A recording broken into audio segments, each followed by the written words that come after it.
vibes ang handog ng Metro Manila Film Festival entry na Jack M. Popoy na pagbibidahan ni Coco Martin. At ano pa ba ang dapat abangan sa bago niyang pelikula? Alamin natin sa umagang showbiz balita ni Jeff Fernando.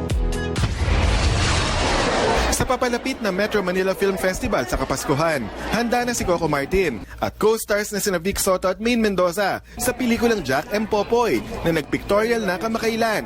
Kwento ni Coco, magaan at positive vibes sila sa set habang binubuo ang pelikula.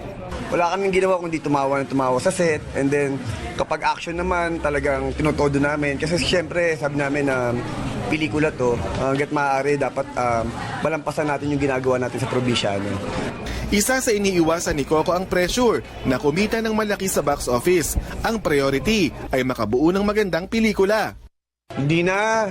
Kasi sabi ko nga, pag yan ang pinasok mo sa isip mo, ang masakit pa niyan, baka ma-disappoint ka eh. Sabi ko nga, ang pinakamaganda ngayon is magtulungan na lang kung paano natin mapapasaya lahat ng mga Pilipino. Para walang mga issue-issue. At nagbigay patikim ang aktor sa mga dapat abangan sa Jack M. Popoy.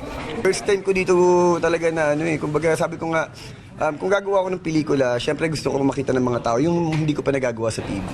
Kaya lahat, sing and dance, rap, lahat. Basta, ang dami namin yan. Syempre kasi sabi nga namin itodo na natin. Mapapanood ang Jack M. Popoy December 25, isa sa mga official entries ng 2018 Metro Manila Film Festival. Jeff Fernando, ABS-CBN News. Abay tayo kakain na. Basta tayo